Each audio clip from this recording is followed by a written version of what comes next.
The church in America right now is really divided. Denominations are beginning to splinter over issues of homosexuality, women's place in a church, racial issues, and especially since the election of our last president, politics. Politics have become such a deeply ingrained part of the Christian tradition in America that both sides right now seem to be looking at each other and saying, how can you possibly believe that? How can you call yourself a Christian and be a Democrat? How can you call yourself a Christian and be a Republican? We can start looking down on other believers because it seems so obvious to us that something is biblical. How can they not see it? But this isn't the first time that the church has been horribly divided over something. Not even close. In the 1860s, the nation was divided over what today we see as the complete horror of slavery.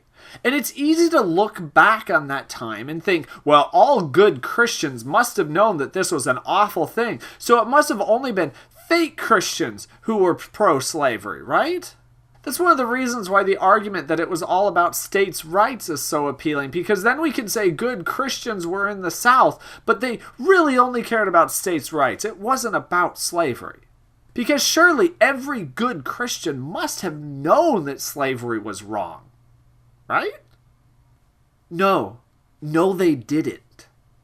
Sermon after sermon, good Christians defended slavery as the only possible position for a Bible-believing Christian. Here's some quotes just from one sermon. I want to show how completely the Bible brings human slavery underneath the sanction of divine authority.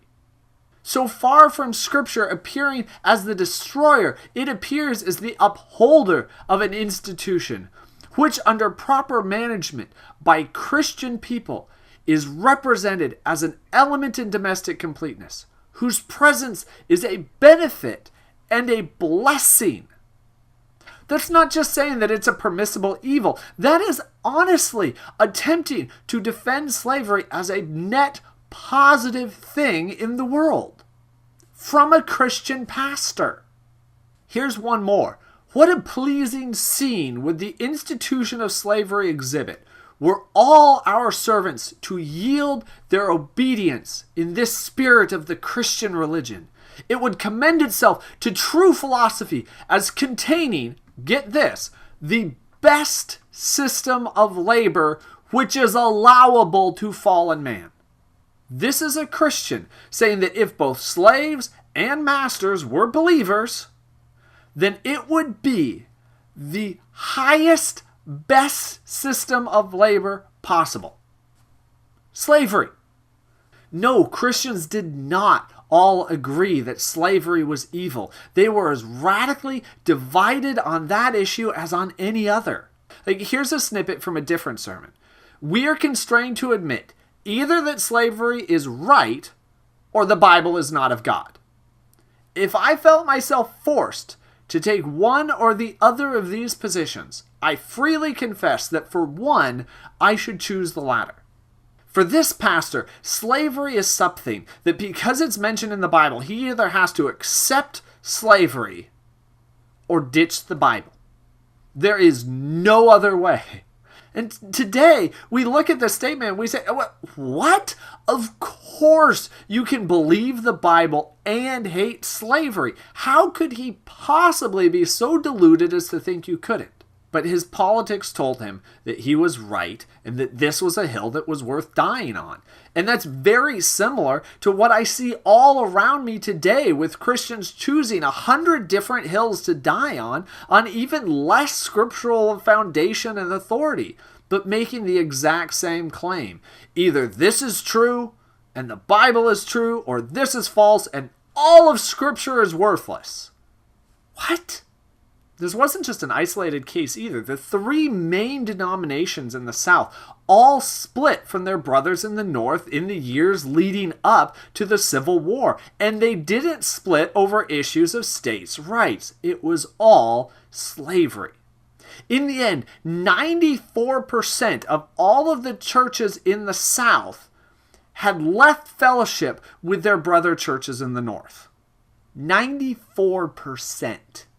Politics had informed their faith, and politics was deciding their faith.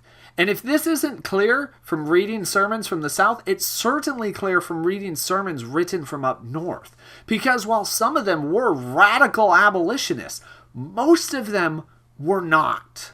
Here's a quote from the beginning of a sermon written just before the Civil War was about to break out. The states had started seceding, but shots hadn't started being fired yet.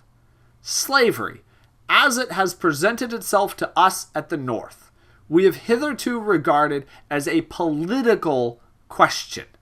We could see no good end to be gained by discussing it, even in its religious aspects, among a people not involved in it and not responsible for it. For if a sin, and that was a question, we did not see it to be so great as to call upon us for anything more, practically, than we were doing as a Christian people. And if not a sin, then we did not see what the pulpit had anything whatever to do with it. It was a mere politic topic. That sermon could be pulled directly from any of thousands of pulpits across the country if you dragged a pastor kicking and screaming and made them preach on an issue like racial injustice or immigration, terrorism, or what the president said recently.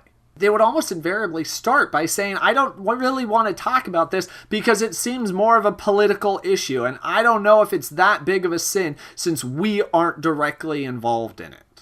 Even something as big as slavery was seen as a political as opposed to an ethical or a religious consideration.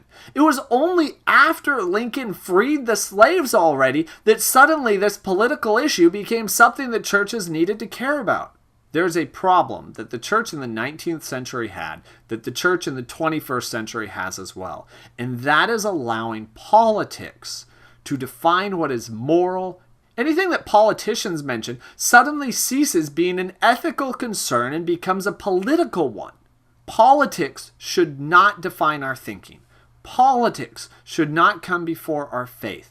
And politics do not get to define what is a moral issue, what is a religious issue, and what's something that we should care about. The treatment of the poor, the foreigners, the homosexual, the minorities, these are moral and religious issues.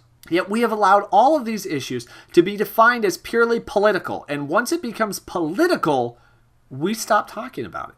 And nothing should be off limits for us to talk about, especially if the Bible talks about it. We cannot let the fact that something is being discussed politically convince us that that means that there isn't a religious or an ethical component to it. And yet that's what we're doing, and that's what Christians have done in the past. For crying out loud, we convinced ourselves that slavery didn't have an ethical component to it. We're really good at deluding ourselves to make sure that our religion fits our politics. And it is incredibly destructive. Well, thank you for watching. Have a great day. See you next video.